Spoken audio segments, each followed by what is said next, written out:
started with a little recap once again. So space is important in biological processes. Might be important if things are not homogeneous. And most of the time, things move via diffusion. Random walk is a good model for diffusion, where the position is incremented in time like this, giving an average x, which is 0, and an average squared x, which grows linear in time with a constant a squared over 2 tau. If you go to the continuous version of this Brownian motion by making a small, you get that x at t plus delta t, where delta t is large enough to have millions of these tiny random walk steps of size A, giving an increment which is the sum of these guys and has a Gaussian distribution where eta is a Gaussian random variable. And delta t is your time step appearing here inside the square roots. This is the Euler-Maruyama method for Brownian particle. Okay? This is individual description of the particles themselves. If you go to a field description or probability description where you want to know the concentration of particles or the probability to find a particle, then you replace these stochastic equations by deterministic equations, which can be, for instance, the diffusion equation, which we derived yesterday in 1D, for instance, where C is the concentration or the number of particles per volume at position x and time t. Okay? And if you include an external force producing a drift velocity, instead of these, you have something else, which is this minus del x of vc, where v is a drift velocity. Let me call it vd. For instance, if it is a charge in an electric field, vd will be the force, the electric force, which is Q, the charge, times the electric field. This force divided by gamma, the drag coefficient. Okay? This gives you the drift velocity. So now you have a description in terms of these functions, c of x and t is the profile at time t. So it's like, for instance, a Gaussian, right, which grows, becomes wider and wider until you have, for instance, continuous behavior, if this is the case. Without drift, what would happen? Start from an inoculation of all the particles at one given point. Okay? But everything will depend on your boundary conditions, on your initial conditions, on whether you have drift or not. Okay? But this is a very powerful method because it's much cheaper to simulate than simulating millions and millions and millions of particles. Okay? When you have a bunch of particles, or even when you have a single particle, you have to repeat that many times because you need good statistics. Okay? Otherwise, it's going to be all scattered all around. You want to understand the trends, what changes, and why. Here, it's already all taken care of, okay? Because C is already an average of these things. But it's more complicated to simulate these guys because there are problems of convergence and stuff like that. But you can still do it. Depending on the type of drift, things can get really complicated.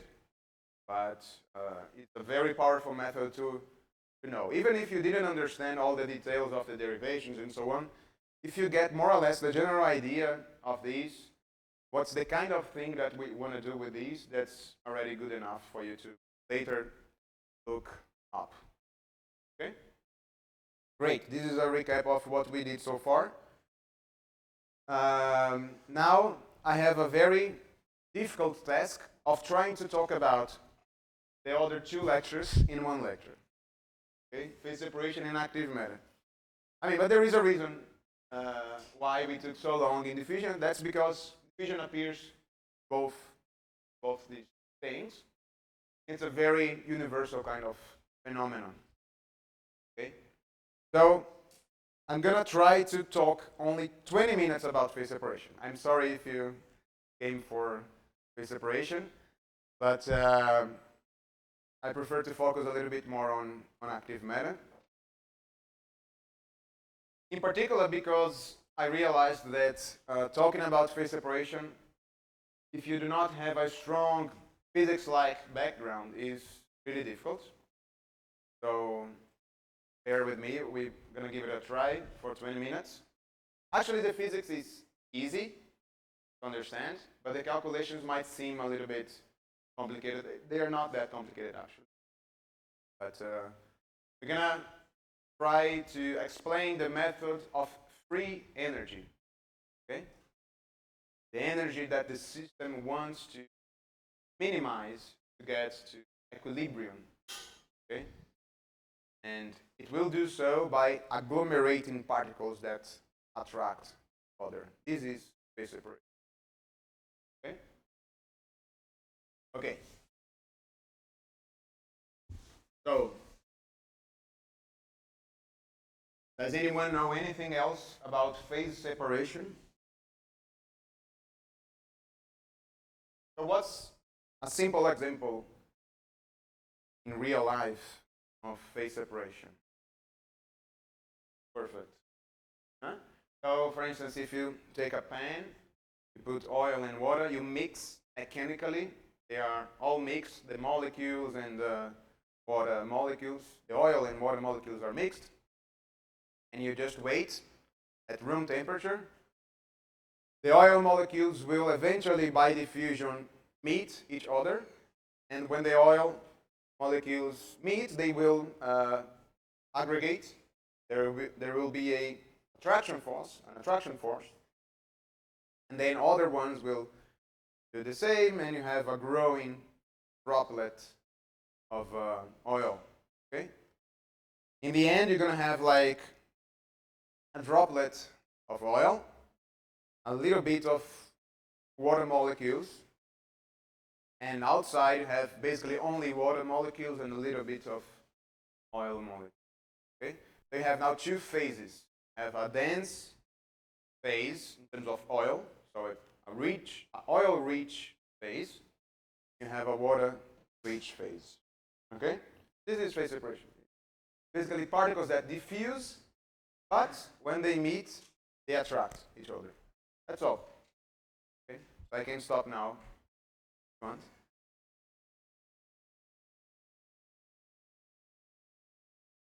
But let's try to construct a model for this.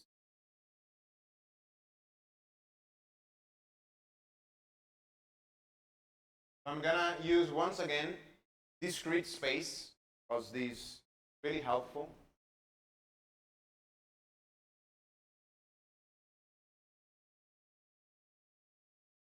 So we have, let's say, many sites. Within each site, there might be or not a particle. Okay? Each site holds up only one particle at most. You cannot have more than one particle. It fits only one particle. Okay? So here you can have one particle. or 0 particles. Okay? So Ni is the number of particles at site I. So I'm going to simulate or to model only the particles themselves, like the oil particles. And the other ones is like the emptiness, the void. Okay? Like the solvent, water, for example. You can actually, if you want, if the solvent has attraction between its particles, then you can do a model that has A and B particles, and you model both, A and B. Here, I'm just going to model, let's say, A and B is like the emptiness. Okay? So each side can have either 0 particle, which means that there is water there, or it can have 1 particle, which means that there is oil there, if you want. Okay? By the way, oil water is a very good example, but there is even more important example for you guys, which is biomolecular condensates. You have ever heard about these? Condensates, so like dense phases. Okay, so agglomerates of biomolecules. Okay, and one example is membraneless organelles. This is shocking to imagine, right? I mean, organelles in the cells, they are the result of phase separation. Just a bunch of proteins, molecules, which eventually find each other by diffusion randomly. They attach each other and they start to form these structures, basically a droplet of complicated stuff. That really complicated droplet because the molecules, they are full of structure and stuff. Here they are just little balls, points. I mean, not points because they have size. Each side fits only little balls. Okay, so now we are going to write the energy of these guys. What do I mean by energy? If they attract each other, it means that there is some energy there. Okay?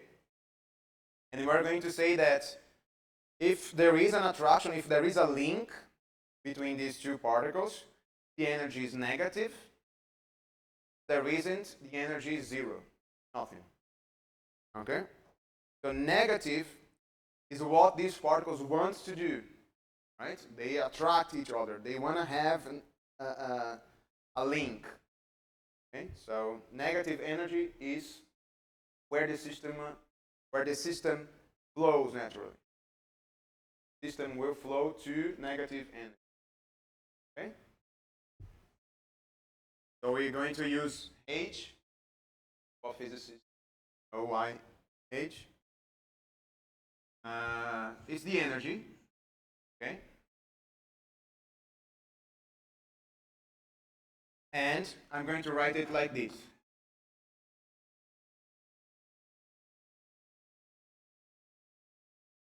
So what have I done here? Any guesses? Yeah, exactly. Well, all I'm saying is that if at site I there is a 1, there is a particle, and at site I plus 1, the neighboring site, there is also a 1, then this will contribute with energy minus epsilon. Okay? And now I am summing over all sides to get all possible pairs. Okay? Such a way that I am summing up the negative energies of all links. Okay? Does it make sense? Okay? So L, here's the number, the total number of sites. Is L. So I go from 1 to L. Actually, I have to go from 1, from 1. Okay? But the system not only tries to reduce its energy by binding. That's not the whole story. There is also fusion. So the water molecules are heating our biomolecules or our oil molecules, and they are moving away from each other. Okay? So there is diffusion. This is not, if there isn't the diffusion, then you're going to have all particles piled up, always. That's all, because this is the configuration that minimizes the energy, and that's what the system wants. Okay? But there is diffusion. So how do you consider diffusion in an energy-like way? So I want to add something here to consider the fact that there is a natural tendency for these particles to spread out through diffusion. So there is a competition of things. Attraction wants to make them agglomerate, and diffusion wants to make them spread out. So the way we do this in an energy-like way called entropy. Okay? So here I'm going to calculate entropy times temperature. I need to multiply by temperature, the temperature that makes the diffusion occur, okay? To have actually energy. Otherwise, it's just entropy. Entropy times temperature is, okay? So T times entropy, S. Okay? And how do I calculate this entropy? Well, this is difficult. Let me see what I'm going to do to explain that. It might be easier to do something first, which is the following. Let me define this thing here called F. This is the free energy. Okay? Free energy is the normal energy of the pairs minus the entropy energy. Such a way that the system will want to minimize the free energy. It can do so by minimizing H, the Hamiltonian, the energy, or it can maximize entropy, right? By trying to minimize H or maximize entropy, that's why there is a minus here, because it's maximized, so the minus means minimize F, okay? You can minimize F. Why do you want to maximize entropy? Because that's what diffusion does. Diffusion spreads things out. These maximize the entropy, okay? So to calculate these, I'm going to use what is called a mean field approximation, which is a fancy name to say that I'm going to simplify things much as I can, in the sense that I'm going to average over all possible configurations. So one configuration for two particles is this. One configuration. Another configuration is this. There are many possible configurations. And you want the mean behavior, let's say. If I want to take an average here, I have to know the values of Ni times Ni plus 1. Okay? But this is difficult to work with, because you have a product of two numbers. You don't know them very well. It's easier if you do the following. You take the average of Ni and times the average. So you, instead of the average of the product of the n's, you do the other way around. You do the product of the average of the n's. Okay? Don't worry much about this. Just a simplification that we do. So here, I am taking the average of this Hamiltonian. Okay? Let's say that S is already defined using the averages. I don't need to put this sign there.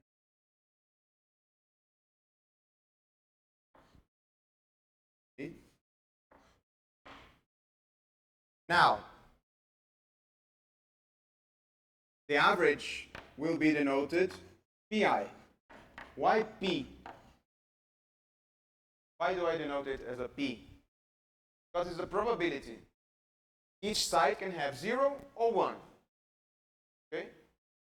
If you take the average of these zeros and ones, you have a probability to have the site occupied.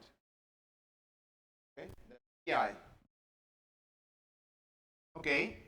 So now we have f is equal to minus epsilon I pi plus 1.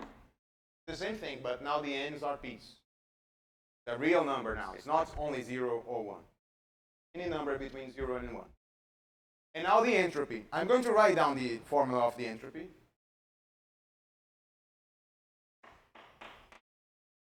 This will seem strange if you do not know entropy.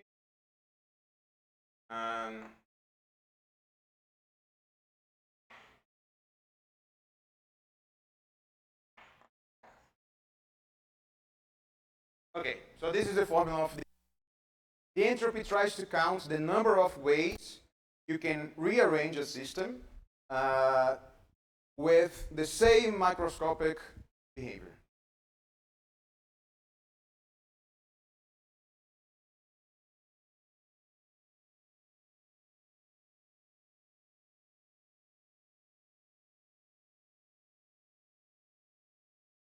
Not correct.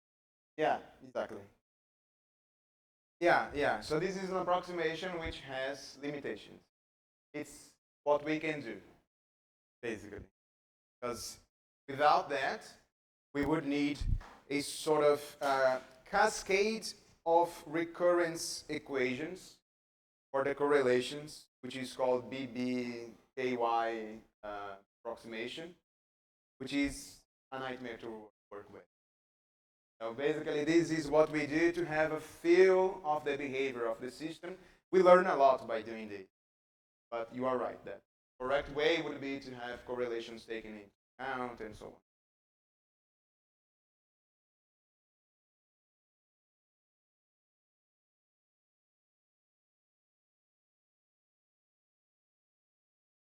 Yeah. I'm doing the same mean field approximation.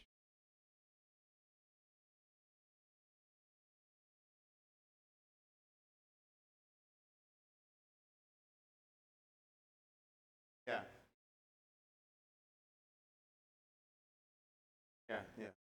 Now, yeah, you are definitely right. The entropy is taken into account if there is some sort of aggregation. In the following sense, entropy counts the number of ways you can rearrange a system, keeping the same look, let's say. Okay? So let's call W the number of ways that you can distribute two particles, for instance. You have only two particles, as I said. If you say that these two particles are always together, you have only 9 ways. If you have, for instance, L equals 10, okay, you have only 9 ways. They are here, they are here, they are here, they are here. There are only 9 ways possible. Okay, if you say that they are together. Okay, if they are not together, there are actually 45 ways to two particles, different places. Okay, so when they are not together, when they are spreading out, as in diffusion, entropy is larger. Okay, so in a way, entropy is already taken into account this kind of. But I agree with you that there are other correlations that come from the interactions which are not taken into account in this mean field approach. But there is some level of things taken into account because there is still this epsilon. Epsilon is not 0. So energy is still there. So I just said that you need to take into account the number of ways in which the system is rearranged, can be rearranged, and that this is related to spread or being together. So this entropy is making the role of the diffusion equation. Let's think like this, okay? Of the diffusion term or the Gaussian term. But imagine that you have two different systems, a collection of particles, another collection of particles, and you put them together And you want to know now the number of configurations possible for the joint collection of particles. When you do that, you know that configurations, number of configurations, when you put two systems together, they multiply. So the number of configurations of system A and the number of configurations of system B, if you have both of them now together, you have the number of configurations is now the one of A times the one of B. So you multiply, you know, the number of configurations of the thing together.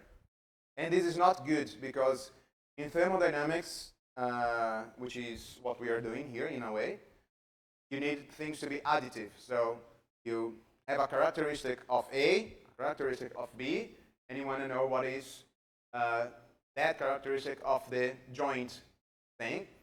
And you want the rule to be a sum, like the sum of what happens with A plus what happens with B.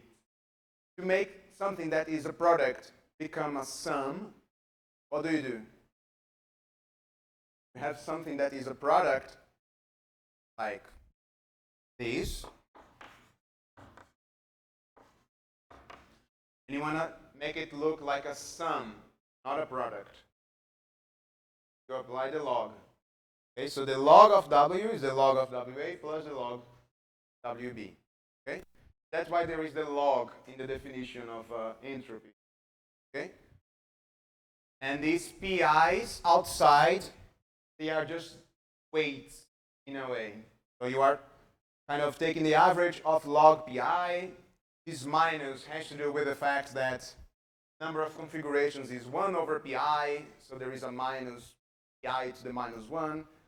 I'm not going to get into all of the details. There are many reading materials that you can learn more about this. Okay? Now, you have the formula for for F, the free energy. The system will try to minimize this beast here. Okay? So, what are the PIs that minimize this? Okay? If the temperature is really high, this thing will dominate. And the way to minimize F will be to have everyone homogeneous. PI is the same everywhere. If epsilon is really high, the way to minimize F will be to have everyone together. Okay, so a high PI in a part and a low PI in another part of the system. Okay? Now, let me define this, which is the density of free energy. So it's the same thing, but divided by the size of the system. And we're going to assume that we are calculating F for one of the phases. Okay? For instance, the dense phase or the dilute phase. So we are going to calculate the free energy for a region which is homogeneous. It doesn't mean that the whole system is homogeneous, but that region is homogeneous. So we get this. Actually now, we don't need to do sum of i's because every PI is the same, the homogeneous region. Okay? And we are dividing by the number of sites, so this sign disappears of summation, and you get only this, P. All the PIs are P's. Okay? And here you have Boltzmann constant, which is needed to get energy scale, T, the temperature, and here you have P log E. By the way, this is not completely correct. Actually, I should have included here, and I forgot. Another term is plus 1 minus pi log of 1 minus pi. And this has to do with the fact that you can rearrange the vacancies in the same way that you can rearrange the particles. Okay? You can think like that. But let's not worry much about this. So here you get 1 minus P log 1 minus P. Okay, so the way to go now would be to plot these. Have the free energy per system size of a region that has density P. I mean, not density, but the probability of occupation P. If you plot these, okay, let me start to finish these, otherwise I'm going to spend the whole lecture here. If you plot these, you get something like this. Okay?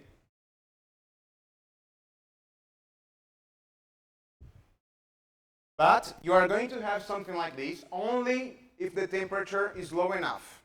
If the temperature is not low enough, you're going to get something like this. Okay? So, in a nutshell, here you have only one minimum. Here you have two minima. Okay? So here, the only way for the system to minimize the local free energy is to have that density. There is only one possibility. Here, the only way to minimize, there are two ways to minimize the local free energy. One with high P, the other one with low P. So you can have a dense phase and a dilute phase. Okay? So just by lowering the temperature, these two minima appear, and it means that you have entered the coexistence region of your space of parameters. In the sense that now the system can have two phases, an agglomerated phase and a non-agglomerated or dilute phase. Okay? Now, there is a small transformation that you can do. Not really important, but helps things here. In the sense that now, instead of having something tilted like this, you have something like this. You eliminate linear terms of this guy. You have to expand, then you eliminate the linear terms. Now, what happens if I start my system with an average, a global average concentration of P? So let's say that 70% of my sites are occupied, the whole system. This is 0.7. 70% of my sites are occupied. What will happen here? Well, if you go here, you will see basically that the system will try to decrease the free energy, okay? But as it starts to decrease the free energy, the derivative of F with P becomes smaller. So the tendency to further decrease P is ever so small. Okay?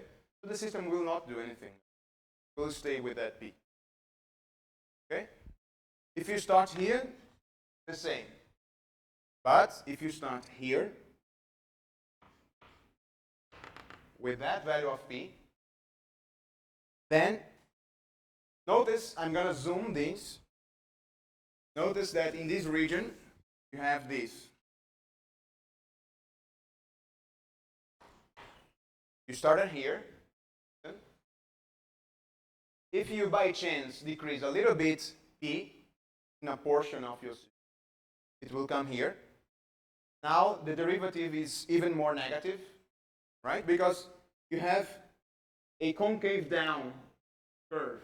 So the derivative becomes even more negative. So the system will do that further, and will do that further and further.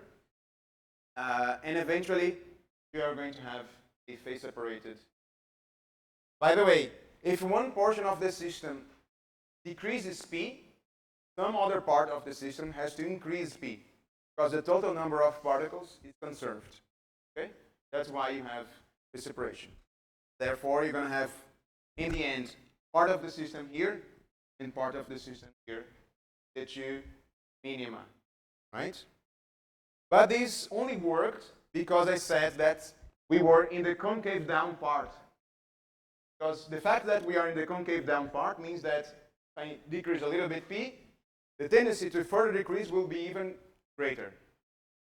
Okay? So, we have to know when the system is in the concave down part. So we have to identify these 2 points here. How are they called? So they are the inflection points, right? Where the concavity, okay? So if you are in the region where the concavity is down, and if you start with a P there, the system will phase separate. If you start with a P outside, the system will not phase separate. Actually, it might still phase separate because of strong or large fluctuations leading to a process called nucleation and growth. Here, I'm talking about a process called spinodal decomposition, which means that any small deviation, if you are here, any small deviation in density will exponentially increase and lead to phase separation. Whereas for nucleation and growth, a small deviation in density does nothing. Only if you have a very large deviation in density, the system will surpass an energy barrier and will form the droplets. Otherwise, it won't form. But talking only about spinodal decomposition, which is the name of this process, spinodal decomposition. This is, you have to know the inflection point. So, the inflection points occur when the second derivative of a function is 0.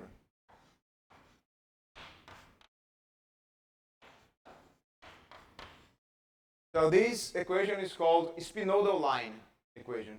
So it will give you the line within which there is phase separation. Okay? So you take this, you derive twice, and you get the spinodal line curve, which looks like the following. So I'm going to plot the curve changing the Foley parameters. Here is temperature, which I can control as one of my parameters if you wish. It could be epsilon as well. You could put 1 over epsilon here and it would look exactly the same. And the average P, like 70% of the system is occupied, or I don't know, 40%. Okay? The points of inflection of this curve f of P, they follow this line here. So, if you start the system here with a temperature and a P bar here, there will be phase separation, coexistence. If you start outside, the system will not phase separate. It will remain as homogeneous.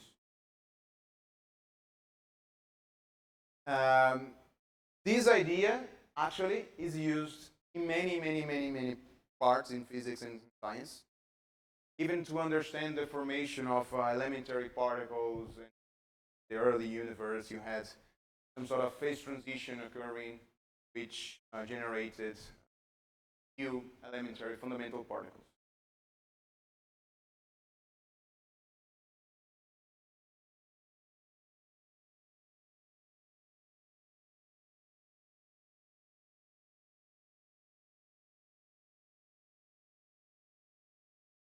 Yeah, it could be. It could be that the derivative here is different than the derivative here.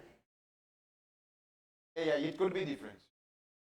Doesn't need to be. It depends on your substance, on your model, stuff like that. It could be different, but where the inflection points exist is the extrema of the region.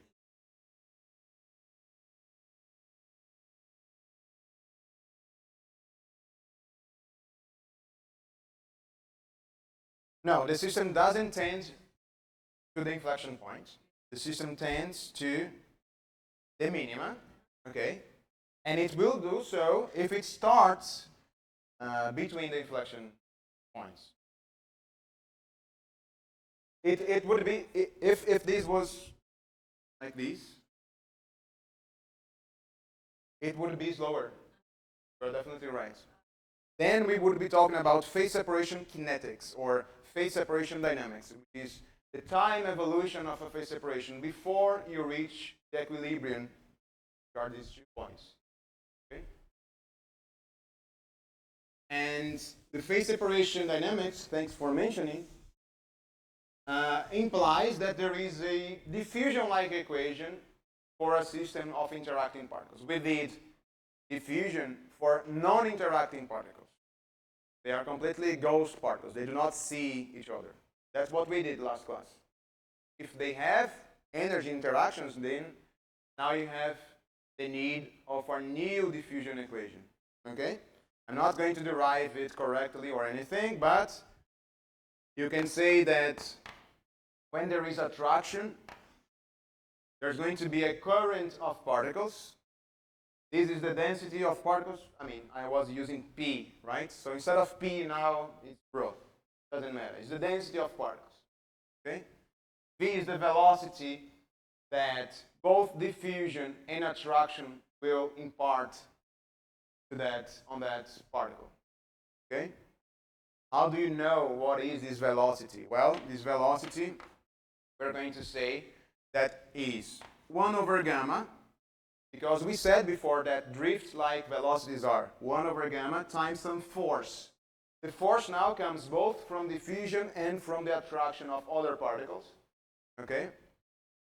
And how do I calculate this force? Well, all I know actually is the energy. If you know the energy and you want to know a force, what do? You derive in space. Okay? But first of all, I have to take the energy of one particle, or per particle. So I'm going to define something that's called chemical potential. So the chemical potential is del F del rho. What is this? It's how much energy you pay, or how much energy the system increases when you add a little bit of rho. So if you have a region of the system and you place rho there, a little bit of rho, a little bit of particles there, the system will not like it generally, okay? Because of this, or it might like. But the point is, if it doesn't like, F will increase, okay? The energy will increase, okay? So this is called chemical potential, okay? So chemical potential is the cost in energy that you pay for increasing the density of a system. Now that I have the cost in energy, I will derive in X to get the force associated with this rejection or with this reaction of the system not liking to have an extra particle be inserted there. So if you do this is the force that the system feels, okay? But we need a minus here, right? Because force is minus the energy, the derivative of the energy. And you get this. This is the force, and therefore this is the velocity, which you can put here. You have a J now. You place the J inside the continuity equation, which is simply an equation coming from conservation of particles, as we saw before. And when you do that, you're going to have an equation which is like this. Del rho del T equals minus gradient of J. That's just continuity equation. But J is rho times V. We're going to get rho over gamma minus del X of del F So rho. I know this is not a derivation. This is just me trying to explain more or less where things come from. Okay? So this equation is sometimes called time-dependent Ginzburg-Landau equation. But it's basically an equation which says the density profile will adapt to minimize free energy. That's what this is saying. And the system will develop droplets because of that, or agglomeration of any sort, inhomogeneities of any sort. Okay? And that's why that's how organelles form, how we are alive. Yeah, there are many things that are not actually clear, I know. We can discuss more about these later.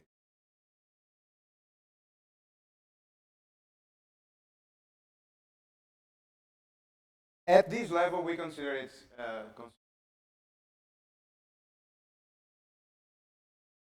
okay, let me move on, otherwise my PhD was about this and I could spend like hours excited talking about this.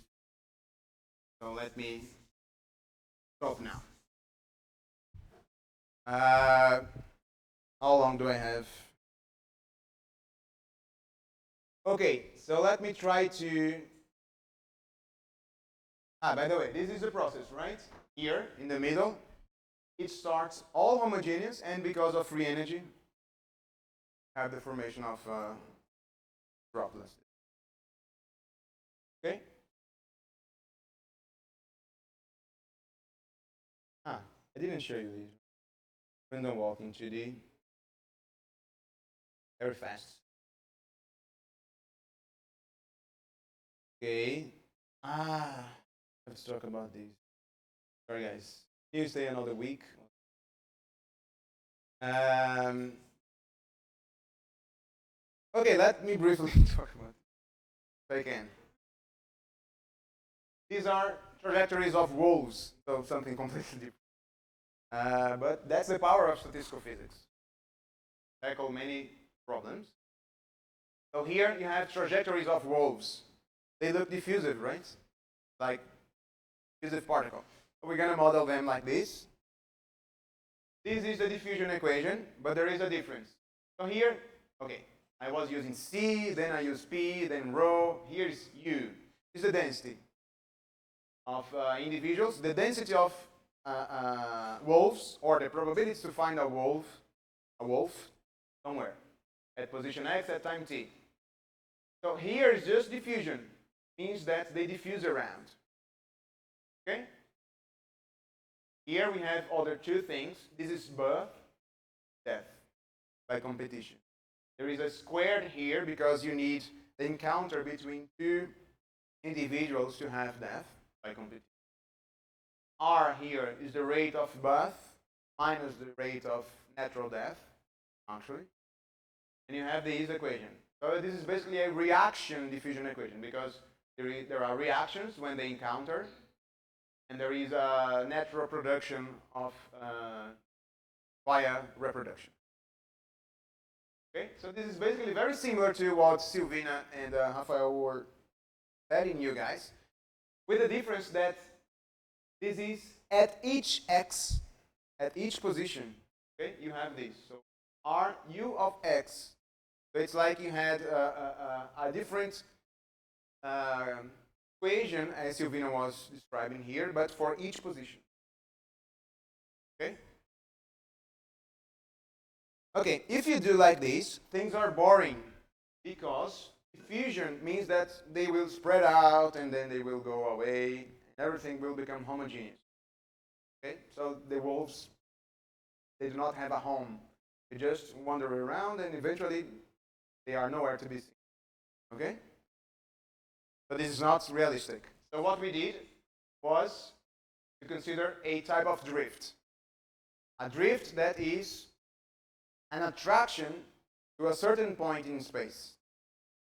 For instance, like a lake.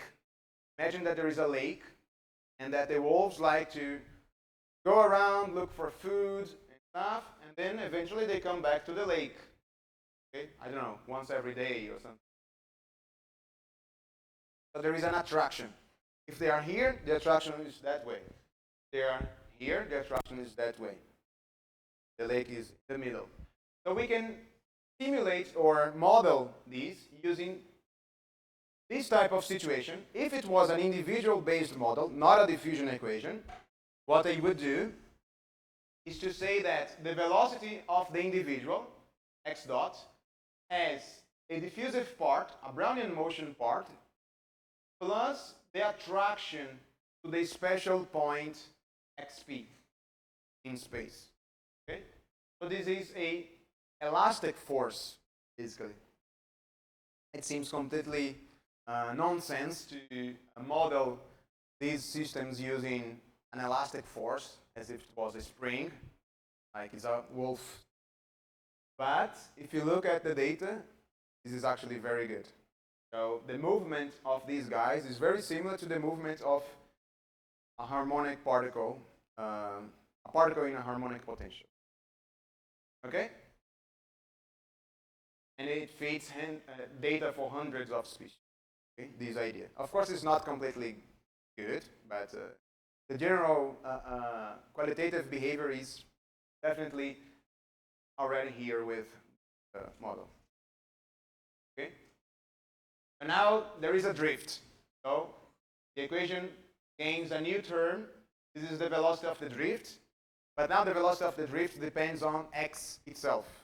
Because if you are very far, you feel a very strong velocity. You want really badly to go back home. Okay?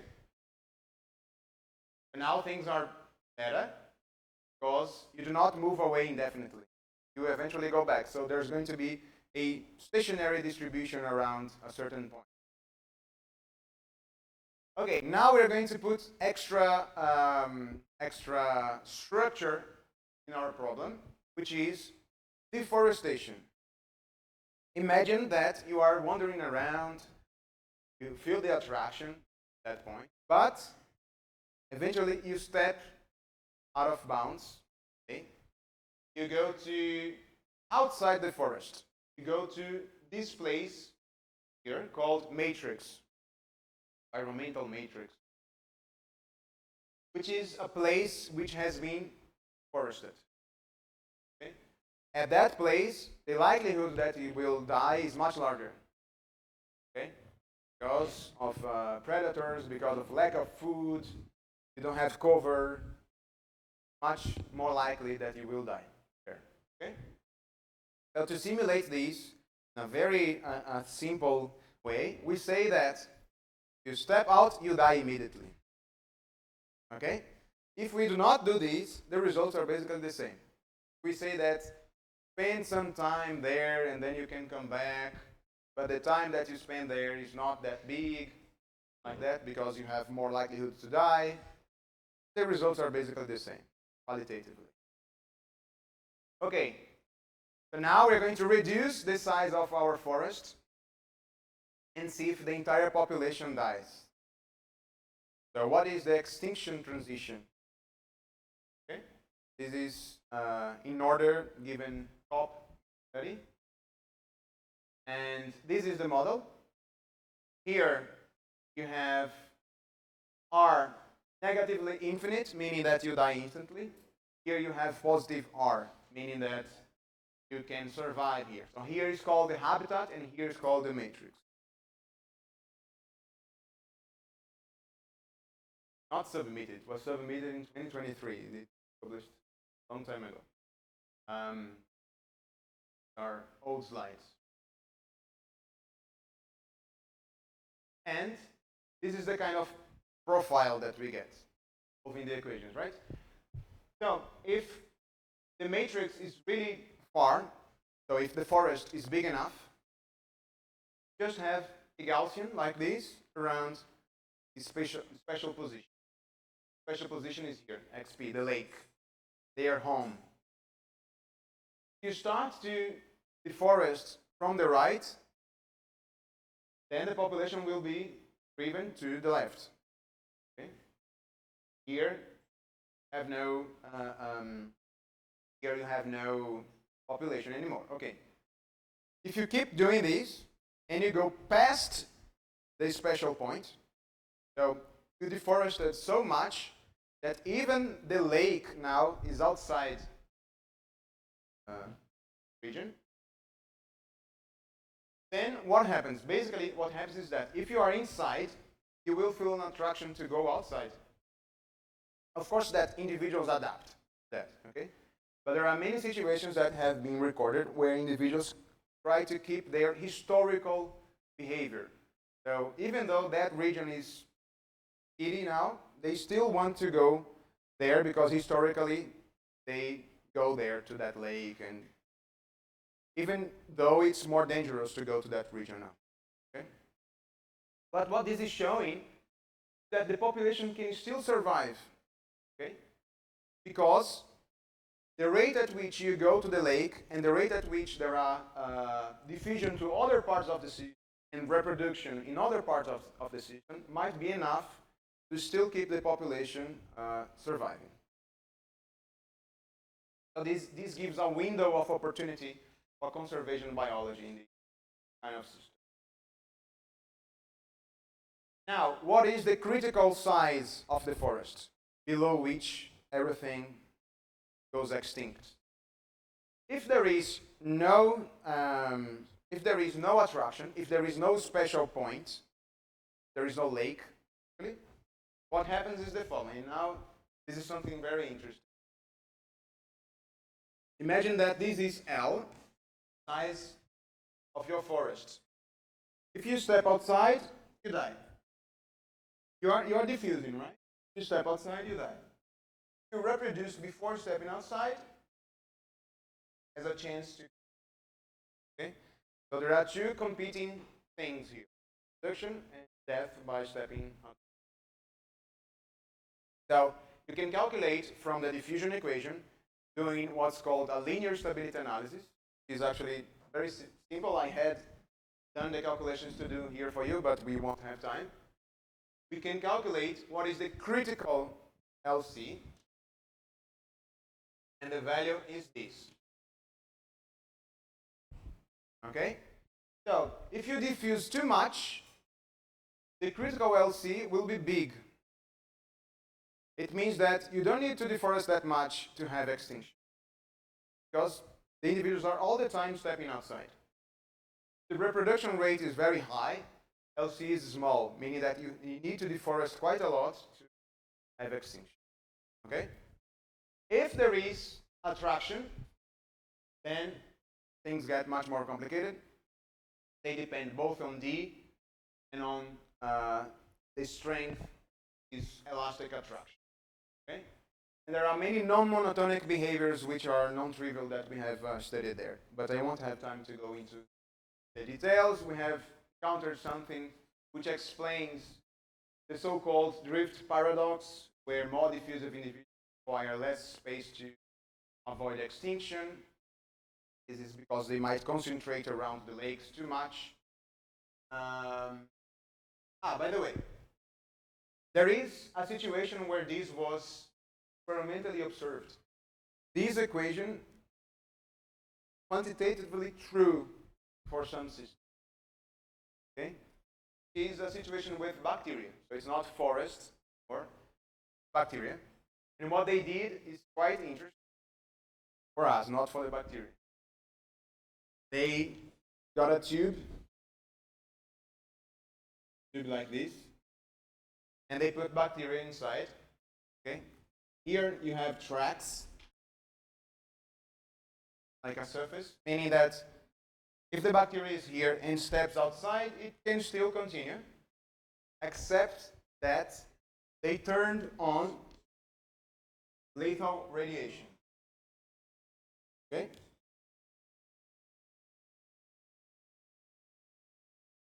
So the bacteria is here reproducing every 20 minutes or so and moving around. Okay? The tube has a certain size. When the bacteria steps out, immediately killed by the radiation. Okay? So what they did was to repeat these, decreasing size of L. They waited to see if there was still bacteria there. There was bacteria, so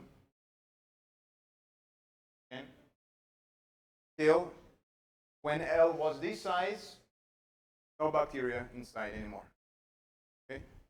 Of course, there are fluctuations around that value, as Rafa told you that if you consider a deterministic model as this, or a stochastic IBM division-based modeling kind of model, there is a little bit of fluctuations around the critical point, which is that. So it could be that with an L greater than that, you would still go extinct because of fluctuations that make you go extinct.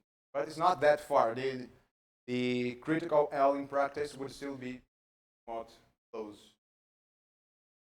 Okay? These are other things that I won't have time to go into the detail. How many minutes do I have? Any questions so far about kind of stuff? So it shows that understanding diffusion and advection goes a long way to understand ecology, biological physics, condensates, molecules, animals, so on and so forth. Okay? Now, I have only 20 minutes to talk about what has been my life in the last 10 years or so. No, not 10 years. 6 years. Which is active matter. Okay? Active matter is the field where each particle has self-propulsion. So each biological individual has some sort of self-propulsion. Instead of just moving passively as a diffusing particle, it has a certain self-propulsion, like a bacterium, which will go in a certain direction for some time, and then it will change direction. It's not passively just receiving kicks from water molecules. I know that I have already talked to you about bacteria and stuff, but we were modeling the bacteria there as if they were a passive particle. In the sense that this D is the large-scale behavior of these self-propulsions changing direction all the time. By the way, this D, since it comes from the active movement of the bacteria, this D is not equal to kBT over gamma as we had in the Einstein relation. That's true only if the particle is really passive and it's moving by receiving kicks of the water molecules. Not the case. So this D has to do with the self-propulsion mechanism of this bacterium. Okay? But if you look more closely, really closely, in space and time, normal diffusion is not a good model for bacteria. And there where active matter comes in. There is persistent motion. I'm going to explain. By the way, this is a guy that I met in Salinópolis, Pará. We went to a conference in Belém. This is the tralhoto. And you see that they move collectively. They move all together on top of water. They are jumping on top of water. Okay? They're not swimming. But they start swimming, and then when a predator like me arrives, they change mode of behavior. They go to these jumps. But both are sort of collective behaviors. Okay? So this is an example where organisms move, interact, and undergo collective behavior as a result. Here's another example. I think I showed you some of these pictures before. Here's the sheep, the ants, the penguin. I showed these. So it's across different species, but also across scales. Here is the microscopic scale, like cells. So active matter is... Did I go too far? No. Active matter is the following. Can be defined as the following. Statistical physics for engines. Why engines? Because they have self-propulsion. So if you are a particle, you do not have an engine. You are passive, just receiving kick. If you have an engine, have self-propulsion, then you are talking about active matter. So it's statistical mechanics or physics for ensembles, collections of little engines. Okay? Now, this is not equilibrium in statistical mechanics. Boltzmann equilibrium kind of you know what I'm saying, you know what I'm saying. This is non-equilibrium in statistical physics because each individual has an internal source of energy. So this breaks equilibrium. It's non-equilibrium, but still statistical mechanics. Examples include like animals moving around, insects, cells, microfilaments inside the cells, moving through molecular motors or engines, with ATP being burned to move persistently, and artificial self-propelled particles. So even outside biology, you have like a car sort of active particle. So of course, we are going to try to model these, and all models are wrong. Some of them will be useful. So that's our hope here. So don't worry too much about very specific details.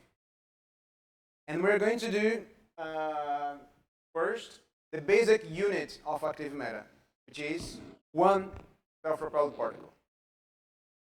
So for instance, a E. coli bacterium beating flagella to swim around.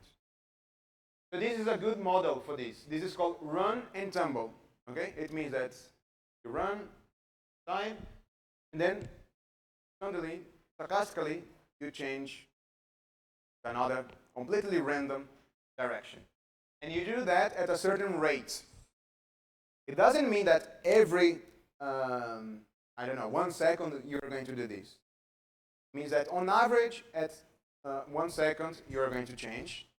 But it's stochastic, it's random. You can change much earlier or you can change much later than that. Okay? So there are many examples of motile cells.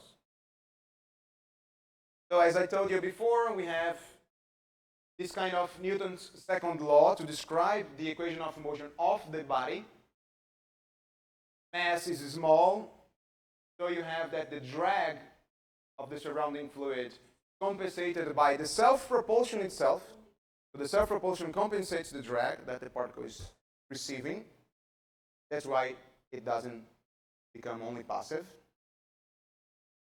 So in this sense, we can say that the real velocity is denoted here by r dot, not x dot, because it's general, is equal to the self-propulsion velocity. So this seems meaningless because we are saying that the velocity of the particle is the self-propulsion velocity that it has, of course. But it's true only because there are no other effects. If you have other forces trying to mess with your bacterium, self-propulsion velocity will be combined with these other forces to produce the real velocity of the bacterium. Okay? Okay, but how do I model the self-propulsion velocity? So I'm going to model the self-propulsion velocity in the following way. By the way, now I am moving to 2 dimensions because more appropriate to explain in this case, but it could be 1 dimension as well. So it's moving in a plane, on a plane. Most experiments are actually done in 2 dimensions for this, not in 3. Quasi. So we're going to say that the self-propulsion velocity is equal to some value, V0, which is fixed, like 1 micrometer per second, let's say. And here we just write cosine theta, sine theta, meaning that you have a vector with angle theta. Okay, so here is your bacterium moving with a certain angle theta. I'm just writing cosine theta, sine theta to represent this vector here. Okay? And alpha will be the reorientation rate the rate at which you change completely your rotation, your self-propulsion direction. So you can see this. If alpha is very large, you basically have something like a passive particle because you are all the time changing direction, like receiving kicks from the water molecule direction all the time. If you do not have a very high tumbling rate, you keep your direction for longer. You have a more persistent motion. You decrease even so alpha, you will really keep your direction for a long time. Okay? So this alpha, the rate of change of direction, which is called tumbling rate, this tumbling rate, if it's high, you spend a low amount of time in that direction. If it's low, you spend a long time there. So you can define this, called persistence time, 1 over alpha, okay? The time you spend without changing direction, on average. If the persistence time is high, this is really active matter and not passive matter. The more persistent, the more active matter. Okay, I was going to do some calculations, but it's impossible. This is another type of particle. By the way, this is. I started telling you on Monday that if you have ballistic particles, like a bunch of ballistic particles which never change direction, that's why they are ballistic, the mean square displacement was t squared. Okay, the distance is squared, time squared, goes with. But if you are a random particle, you are changing direction all the time, it becomes t. Okay, what happens for active particles? Active particles are neither passive nor always ballistic. So what happens?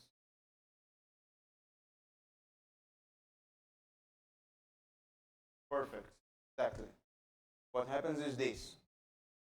Forget about this initial part. It has to do with normal thermal fluctuations. I don't want to mix now things, but initially have t squared because the particle is not changing direction yet. But when you get to the persistence time, the mean square displacement changes because you start to have reorientations, and the mean square displacement becomes linear t. Okay? So you have both things. For some time, this is t squared, and then it becomes t. Okay? If you do not know what is the persistence of your data, you looked at a motile cell. You are with a microscope looking at your motile cells. You will record the position, calculate the mean square displacement. The position is squared with respect to the initial position. Average over many realizations of that experiment. And if you see something that increases as t squared and then it goes to t, the point at which this change occurs, the persistence time of your motile cell. So you have learned for how long typically your bacterium changes direction without just doing one small trajectory. Because if you do only one small trajectory, it won't exactly give you the average behavior.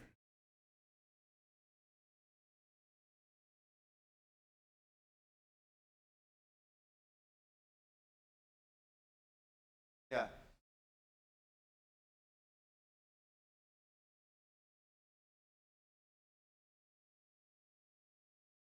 So let's say that the passive particle is the limit where the persistence time goes to 0. Right?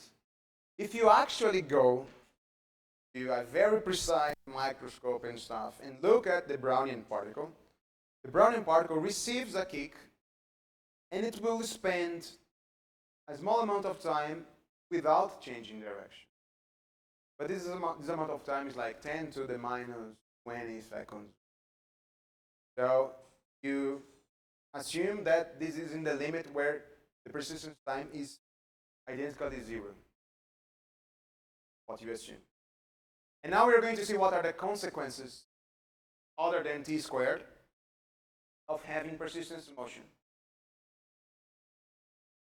And with this I will finish. So I work quite a lot on this topic called motility-induced clustering or motility-induced separation. I'm coming back to diffusion, phase separation, and everything. This is a type of phase separation, right? Because here you have active particles. By the way, these active particles, they are not bacteria, they are not motile cells, but they move like those, but they are easier to work with in experiments. It's interesting how they do these particles. They are called Janus particles. I don't know if you heard of them. Basically, they are small spheres. You put these spheres on a plate. You put some ink in such a way that half here will be covered by that ink of a certain substance. Now you have your tiny active particles, these guys, and you put these in water. The substance that you put here will react with the water and start to eliminate little particles of ink because of the reaction. And if you start to eliminate particles, you will move because it's asymmetric. Okay? So self-propulsion arises that way. The synthetic active particle. Okay? Okay, so you have a bunch of these particles and they start to accumulate, but there is no attraction.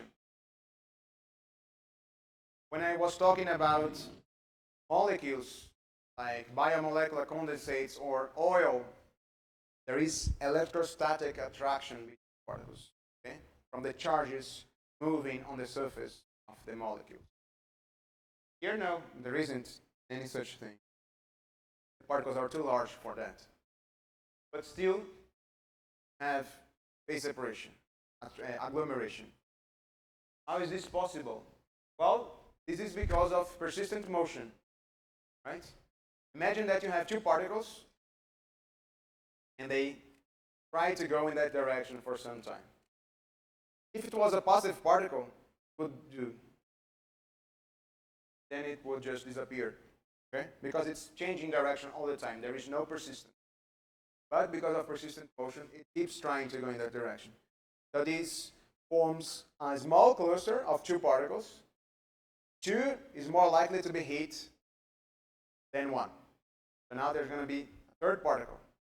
Now even more likely to be hit by a fourth particle. So you get an exponential increase of these clusters up until there is stationary state, because the number of particles outside the clusters becomes so small that the rate at which they join the clusters, the same rate at which particles at the interface of the cluster will rotate eventually, time comes, and will escape. So you get a steady state or stationary distribution of clusters or of cluster sizes. This is called motility-induced. I think a best name would be persistence-induced, but it's motility-induced phase separation because there is no attraction. It is induced by the persistence, which makes the role of the attraction.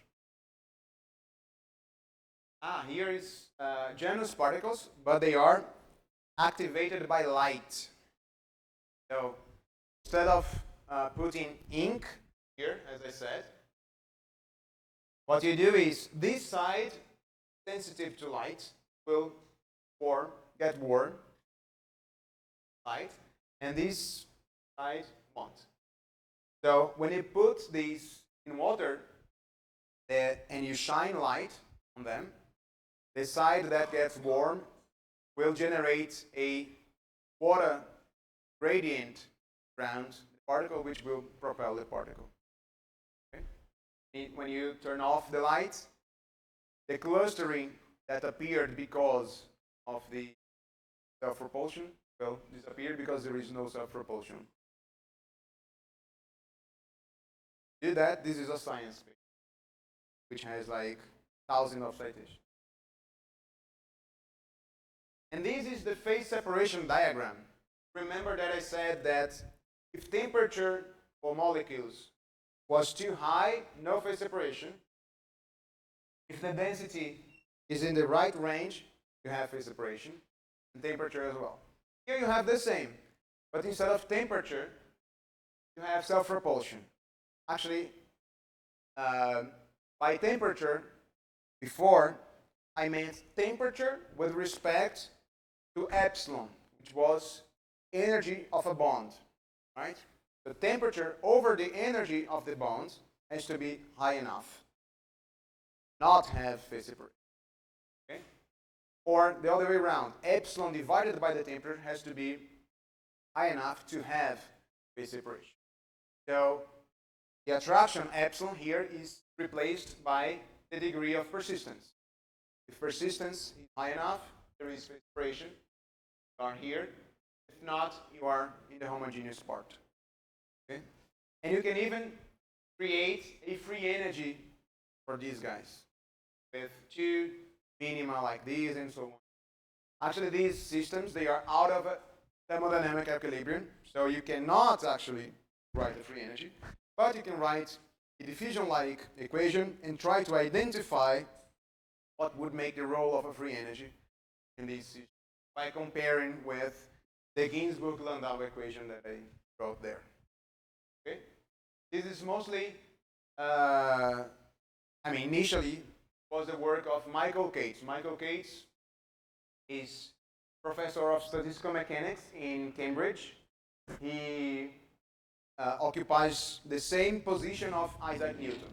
So Isaac Newton had a certain Lucasian professor, it's called Lucasian professor. And who was Lucasian professor before was Stokes, of the Einstein-Stokes relation, for instance, for the gamma drag force, the things in calculus and stuff. Isaac Newton, Stokes, Green, of the Green theorem, was a Lucasian professor. Then Stephen Hawking, and now is Michael Cates studying active matter. So I like to tell these to show people that active matter is important. It matters, yeah, actively. Yeah, so this is part of our work where we study active particles accumulating on walls, okay? Because if they accumulate on each other, they can also accumulate on walls, even if the wall has no attractive characteristics, okay? And this has been shown to help the formation of biofilms. You know that biofilms happen when bacteria, they try to accumulate in certain places through quorum sensing interactions, and this is very bad for contamination of medical instruments, for instance. This kind of persistent motion accumulation can help initiate, not stabilize, but initiate processes. It was the work of Mauricio Rojas Vega in Chile, and I was there. He was my master's now in. Okay, I'm gonna move forward because I have like -1. And yeah, this is the work of Lucas de Souza, Recife, and Natal, which they supervised. Well, this is the flocking transition when particles align their self-propulsion to form fish schools or collections of birds moving around. Cells do the same. They can align and move together. Don't have time. Okay, this is work we're doing about the size of this. Okay, much. Let me just mention that this is being organized also by Ponce, which is the Physics of Life South America network. I don't know if all of you are part of this already. It's a network of people in South America interested in biological physics and the physics of life, organized by Silvina here and by myself, and where we have a mailing list to exchange information, and we have monthly seminars online. Last one was by De Almeida from Rio Grande do Sul, an active. So if you want to join the mailing list, in case you haven't, you can do that. And keep an eye for the events here, as I see there are many events that you like. Also, I'm joining USP in a couple of months. So if you are interested in joining our group, please let me know. We can look for funds together and look for fun. So this is a summary of my work and here of my collaborators. For some reason I have removed these. So many people that you might know. Yeah, if you have any questions, let me know, and thank you for the attention.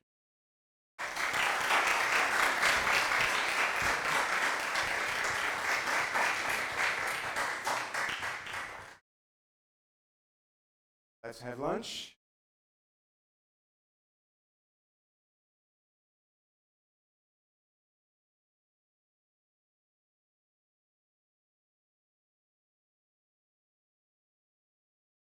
No, it's fine. You didn't miss anything new. Yes, yes. About forests and ecology. Oh, sorry. Sim, querido. Primeira, acho que você estava falando de Active Matter com Ponce. Grana plasmática. Caso do sistema é uma proteína que agrega a partir Como é uma membrana plasmática? Eu não sei nada de biologia. a membrana fosfolipídios e colesterol. Ah, sim, é uma membrana de um célula. É, sim, tudo bem. Sim, entendi, entendi.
Eu acho que